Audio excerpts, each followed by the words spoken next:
What's up, guys? Welcome back to Sports Spectrum. I am Jason Romano. We are pleased to be joined today on the show by a Coach of the Year, Walter Camp Coach of the Year, Home Depot Coach of the Year, Eddie Robinson Coach of the Year. He is Jamey Chadwell from Coastal Carolina, the head football coach there. Coach Chadwell, welcome to Sports Spectrum, sir. How are you? I'm doing well, Jason. I appreciate the opportunity to be on and talk about football. Most importantly, have a chance to share about faith. So this is something I'm very excited about. That's awesome. Well, we're so glad to have you here today. Let's start on the field first. And obviously the 2020 season is over and we can kind of look back now. It's been a few months since the season's ended. Congrats, obviously, on all the coaching honors and a successful year, but just wondering how much fun this past season must have been for you to kind of go through, even in the midst of COVID and all that was, going on with the pandemic. It was probably just the most joy that I had during the season. And I think because of what it took to try to play each week. Every time you take a test, you're holding your breath if you're going to play because of all the vaccine, not the vaccines, but just the testing that you had to do. And I think secondly, because we were expected not to be very good, and then our team comes out and plays really tremendous football all year long, and then we're on TV and everybody's getting an opportunity to see and learn about our team and the fun we have. That just made it just a special time to be part of the coach and just see a group of young people pull together for a common purpose. And regardless whether you win a championship like we did or you have a winning season, I think when anybody comes together for a purpose, it just makes it that much more special. What did you learn about yourself during this past season? Obviously success is an interesting word, and we'll talk about success, I think, a little bit more throughout this conversation. But what did you learn about yourself during this past season? You know what? I think more than anything that I actually took the time. It's okay to take the time to enjoy the journey. I think we're all on a journey. And, as a coach, you're always about the journey, and not the end of it, but just the process of going through the journey. But it's okay to enjoy it too. I think as coaches, you're wired to just what's next. And rightfully so, because there's always something coming up. But I learned, hey, enjoy the ride you're on, because they don't come around often. And I think as coaches, sometimes you don't get that chance. And I made sure, and our staff made sure this year, especially because you didn't know, it might be the last game you played. You might get shut down. We tried to enjoy every bit of it. And I learned that, hey, show your team and show your people it's all right to enjoy those and have fun. How do you do that? I think for a lot of people that are listening, they say, well, how can I enjoy? I mean, it's easy to say you enjoy it when you look back, but I think when you're in the midst of it and you're constantly looking to the next game and to the next opponent and to the next practice and to the next, how do you stay in that moment and be able to enjoy each and every day? Well, that is a challenge, and because you're never going to get out of the next, because that's what you're wired to do, and you have to do. You're never going to get out of that. But I do think what you have to try to do as a coach is don't make it bigger than what it is. At the end of the day, it's still a football game that young people get to play and have fun with. And then I think if you try to take it from that focus and not, hey, this is my job, I could lose it here, lose it there, and that's where faith comes in, right? You got to trust that you're in the right place at the right time for the right purpose. And I think you got to really have that faith to say, I'm going to enjoy this and I'm going to make the most of this week and have the best fun out of it. And then whatever happens, I might feel great on Saturday night. I might feel miserable, but just understanding that you have a bigger purpose than just what happens on that scoreboard. And for me, that's how I try to do that. So in the midst of success and an 11-1 year and a bowl, an 8-0 in the Sun Belt Conference, there's obviously tough situations as well, especially in the pandemic. And you described how every week you didn't know if you were going to play, going through testing and really holding your breath. So what was the toughest part for you when you look back at this past season in the midst of a pandemic? You know what? I think just understanding that, hey, this could be pulled away at any time. And I think that was tough from respect just to be able to, all right, think through it. No matter what we're doing here, this could on Wednesday or Thursday, whenever our last test came back, it all could be for naught. And I think that was the biggest challenge of getting your mind to understand that could happen, because it's out of your control. And, as coaches, we want to control things, right? And I think that was the toughest thing to learn or handle early on. And once you got used to it and once you just said, hey, this is how it is. Yeah, this guy's missing practice. These guys can't practice because of this or that. Instead of trying to fight it, just pushing through. But that was tough to handle early on because everybody's thinking we're having a season and you want to go out and play well. And that was the biggest challenge, I think, for me to try to, I don't want to say overcome. I didn't have to overcome any game, but just to let go of.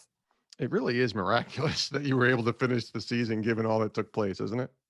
It was, and especially here, we were a hot spot for a long time, and our young people, I give them the utmost credit, because that they could have easily got out and went involved in things that would have given them the opportunity to maybe to increase their chances of getting COVID. And they chose, to sacrifice for each other. And I think for me, the season, all that was great, but I think that's what I was most proud of, is just seeing them make that dedication to each other. Hey, we want to have a season, and it turned out a good one for all of them. Coastal Carolina head football coach Jamey Chadwell is our guest here on Sports Spectrum. The intersection of sports and faith. That's where we live. That's what our motto is. That's what we try to do here at Sports Spectrum. So let's intersect this conversation with your faith. Tell us about that walk with the Lord and the role that it plays in your life.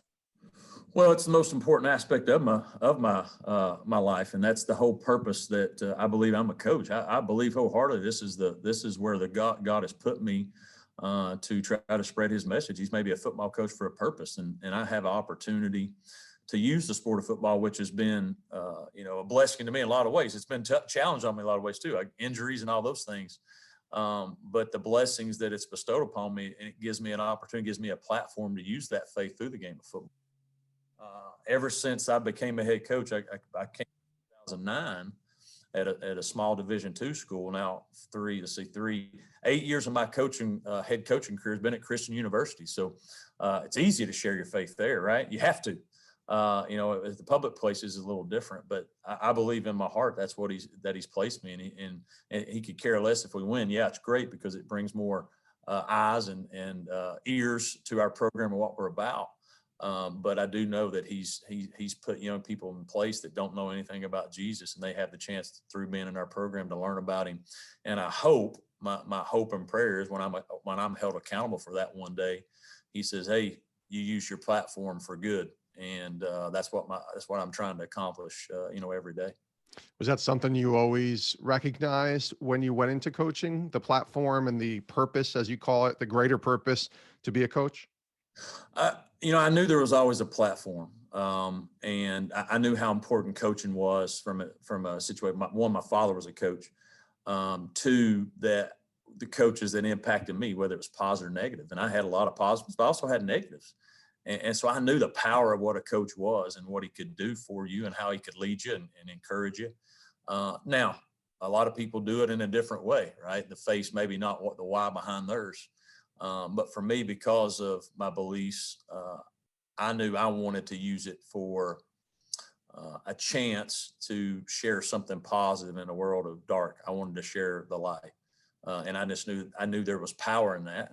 And the thing, with coaching, you don't know if it takes, right? Use that, yeah. And you don't know what's happening, but there's times when you get somebody saying, "Hey, coach, 5 years ago, we did this. I remembered it, and it's helped me." And those are the things that you hope you have a chance to hear from one day, and you hope you're laying the groundwork. That's all that I try to do is through our program and the biblical principles they have. You lay the groundwork that ultimately the young people will know and remember, and when their time is, when they realize it's time to believe in a higher purpose, I hope they remember those things that through our program they were taught. Your walk with Christ, did it start when you were younger? Was it a moment when you were a little bit older? What was that journey like as you were a young man growing up in faith? Well, I was always involved with church. My grandmother was a pianist at our organist for 30 plus years. We were going to church, but for me, church was more about rules it was never a relationship. There was rules. Hey, do this, do that, you're fine. And I never understood that. I got saved. I remember vividly. I went with my friend who went to another church. He was my best friend. He took me on they went on a summer trip down to Panama City, Florida, Mfuge, at the time. And we went down there, and I got saved down there during that time frame. And that's when I vividly remember accepting the Lord in my heart. But it took me through high school and college to really understand that He's got to be my best friend. He can't just be my friend, and even though I had Him in my heart, I didn't make that relationship the utmost importance. And I got hurt in college. In my second year of college, I was going to be a starting quarterback, and football was my God, to be honest with you. Football was my God. I was trying to stand on that football.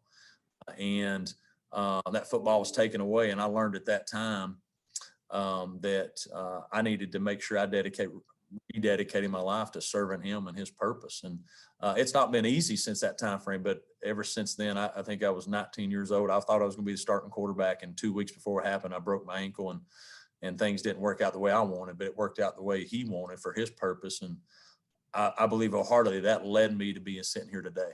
And as a young person, you don't maybe understand that, right? You don't understand why things happen to you, why you don't get this, why you don't get that. And I can look back now because I'm mature through it, saying he was preparing me for something special, something more that I could handle at that time frame. And but that's been my journey, and I wouldn't change it for anything, because I needed the lessons and the adversity and the test, right? Without a test, you don't have a testimony. And so I went through those things. And I think that injury really made me refocus and say, football can't be your God, and you've got to put him one. And that's what I started doing. How quickly did you realize after college, you went to East Tennessee State, and then your coaching career started there as well? But was that something that you realized pretty quickly when you were playing, that you wanted to pursue coaching someday? I wanted to be a coach from as early as I can remember, because my father was a high school coach, and I can remember vividly going to his practices and just being around it. And so that was something that I knew I wanted to do. I wanted to be a high school coach, actually. So I went to school to do that. And I got done playing, and I was waiting to graduate in the spring. And the coach said, "Hey, why don't you just help us out, in the spring?" And I started helping out in the spring, and I just got hooked there. And it was something that I never thought about college coaching, and that sort of happened. But I knew I won't say 5, but I knew from once I got into maybe high school that, hey, I wanted to be involved with football in some way and fashion. And my parents are both teachers, so I just thought, hey, that's what I'll do. And so I knew I wanted to do that because I knew how it impacted me. And I thought, man, it can impact others. And especially now with the increase of, single parent children that we have and all the different things there, I think it's so imperative to have solid coaches that have a chance to influence the young people that we have. So this past season was one for the ages in the sense, obviously you hope you go fully undefeated next year and you win your bowl game and you have, that perfect record, but you go 11-1 and you're named the AP Associated Press College Football Coach of the Year in 2020. You won the Walter Camp and the Home Depot Coach of the Year award. So there's a lot of success and a lot of awards coming your way this past year. So success from an outsider is just that, right? It's winning championships, winning awards, doing what you did on the field. I mentioned success earlier in the beginning of our conversation. I'm curious to you what your definition of success is. Maybe it's different than I think the normal coach, in the sense of it's not just wins and losses. No, it's not. And I think you nailed it on the head. From the outside, that's what most people deem it. And in our profession, and with young people, if you don't win, you move on. And so that's naturally going to succeed. I think for us, and I've never really tried to define it, but for us and what we try to teach our young people, it's about, are we maximizing the potential that God gave us to use it to give everything we have? And that's sort of how I define it. Like, we could have been 9-3 this year, but did we do everything we can to maximize what we had?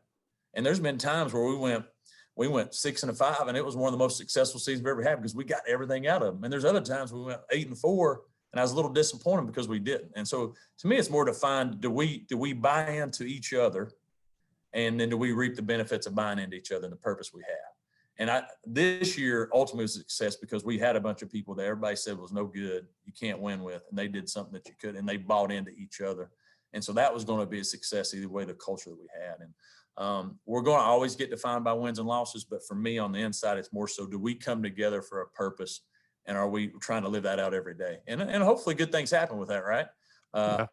But I think the Lord honors you, and it might not be with the wins, I'm not saying that, but I think he honors you when you try to honor him with the way you run your program. And that's what we've always tried to do. When we started back in 2009, our staff is hey, we're going to honor him in the way we handle our things, how we handle ourselves, and hopefully he'll bless us through that. And bless us through that means more opportunities for our young people to get to know Jesus, right? That's a blessing through those things. We've had numerous from that, and that's something that's the way I'll define it. So as you look back on that 2020 season, from the definition of success that you just defined, where's the moment where you thought this is something pretty good this year in terms of success. And it doesn't even have to be a win or a loss, and it might be, but just when you look back at this year, was there a moment when you were like, I think this is going to be what we deem as success, and this is a special year? When I think it was probably after game 4, game 5, we're starting to get all this attention, and everybody's, talking about this, talking about that. And I know there's more eyes on us. And I had just our captains come in there, and I was talking about, hey, we're reaching to a point where now everybody's going to be starting looking in at us and all these different things. They say, hey, coach, don't worry about it. Nothing's going to get too big for us. It's not going to our head. We know what it takes for us to do things and go out and try to win games. And at that moment, I knew, you know what, they figured it out. They made it. It's not about being ranked. It's not about this, not about being that. And to have that from your leaders, then I felt so good about, hey, I don't know what's going to happen with the season, but we got a solid group that understand what it takes for us to try to be successful. What we have to do to go out and maximize our potential. And I think it was 4 or 5. We won a game, Louisiana. We won a game versus Louisiana national TV, and that's sort of everybody started saying coastal. And I was, okay, as a coach, all right, big head, here it comes. We think we were, how you normally think, and they can't. And said, coach, you don't worry about COVID. You don't worry about this or that. We're going to handle this with our team. They're going to know what to expect, what they need to do. And I had not had one issue 1 year all year where I had to say X, Y, Z. You're not doing this. They handled it tremendously, and I just knew there's something special going on. And again, we could have been 8-4, but they figured it out. And I knew early, hey, this is success, because they laid the foundation for not only this year, but future years. And that's what you want to have is you're laying a foundation. You want something that's rock solid. And what happens when you're building a culture or building a foundation, sometimes you try to rush through it, right? You don't make it as smooth as it needs to be. Well, I'll get this done. And so we're taking our time, and those guys being the leaders they were, I mean, they just made that transition, when the foundation's so rock solid that I felt confident with the direction of our program. And did that help you in terms of being able to go into that locker room? Because you guys were 11-0, and then you come into that last game. And if anybody watched the Cure Bowl, by the way, in the Coastal Carolina Liberty game, it's one of the more insane finishes you'll ever see in a college football game. I was watching it and just shocked. I'm like, what is happening? It was just insane on a high level. I'm sure on the level of actually having your season come to an end and losing in overtime to Liberty. But did that foundation, did that success that you just defined, did that help you be able to handle that loss in a way that maybe otherwise you might not have been able to process and to push through with?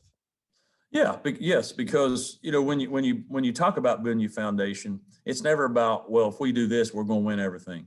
It's more so, if we do this, we give ourselves the opportunity to go out and play our best and give ourselves a chance. And at the end of the day, we obviously had a chance. We didn't take advantage of it. The ball didn't go our way. But when you go in there, you don't have words when you're emotional right after a game, but you can always go back to your core and what you believe in. And our guys, going there, listen, we ask you to lay it on the line for 60 plus minutes, and they did. Yeah. Ask you to do everything, and they did. And so it's I don't know if it's ever easier after a loss, because you put a lot into a game, right? But your players know you ask them, and we ask ourselves to do all these things for each other, and they did. So you can't go in there and be upset, right? And because now, did you want to play better here? Sure. But they did everything that we asked them to do to try to go out and have the most successful journey they could have this year. And unfortunately, obviously, didn't end the way we'd love for it to.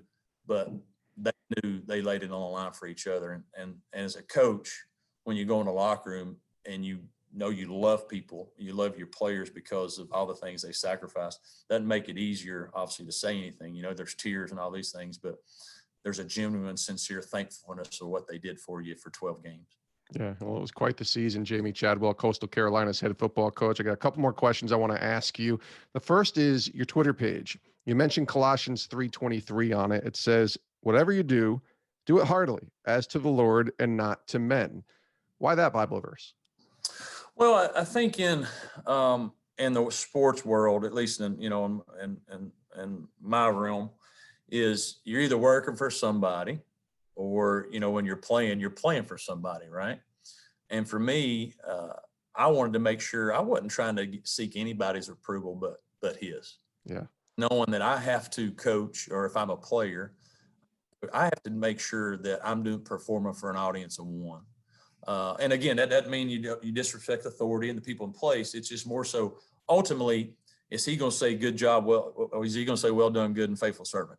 And so that's been my life first, is just remember, no matter what, no matter losses, no matter wins, no matter what boosters are on, you're not doing this or that.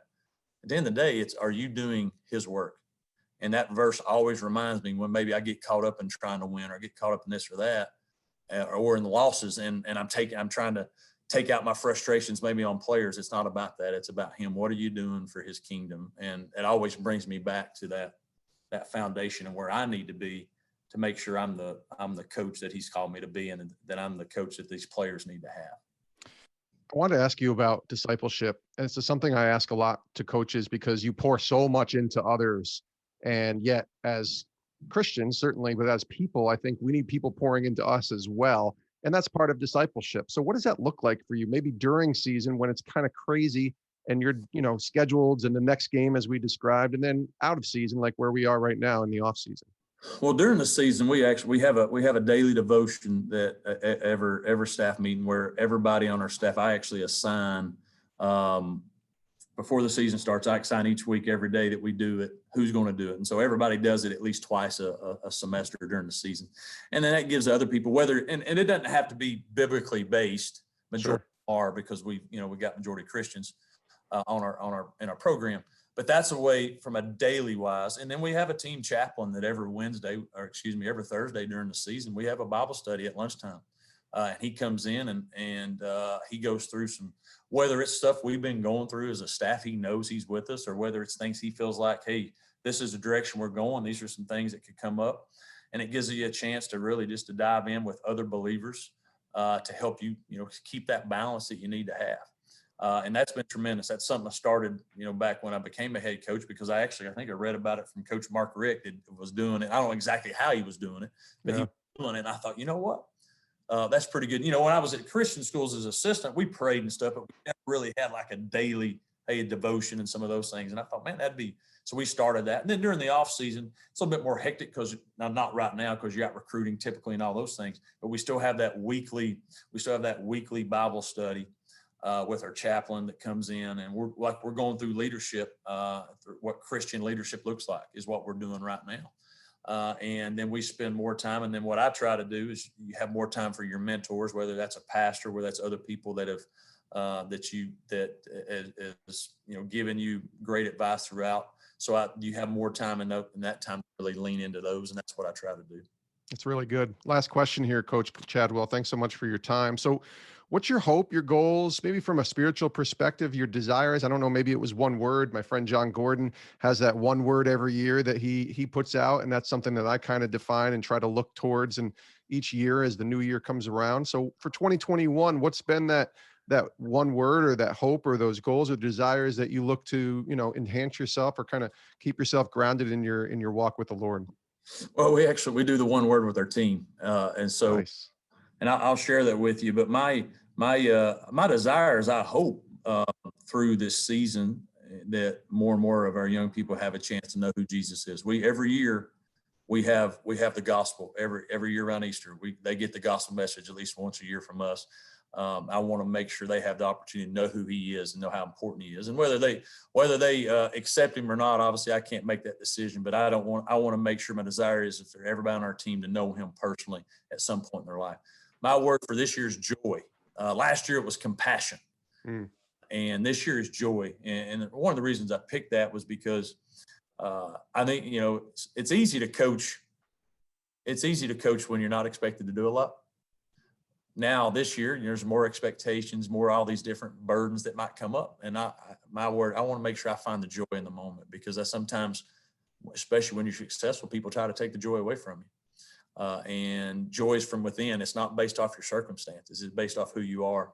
And I always remind that is make sure you always find your joy through the midst of any trials or tribulations you go through. And obviously remembering who my faith is and who is in Jesus. And so joy is my word for this year. And that's my hope, that I don't lose it. That I continue to rely and find that joy in the little day to day. He is Jamey Chadwell, 2020 Coach of the Year for the Associated Press, along with some other areas, and just such a great season for you, Coach. Looking forward to 2021 and seeing what the Lord does, both in you, but in through your team as well. Thanks so much for joining us. This has been a fantastic conversation. All the best to you. Hopefully we'll get you back on sometime. Thank you, Jason. God bless you.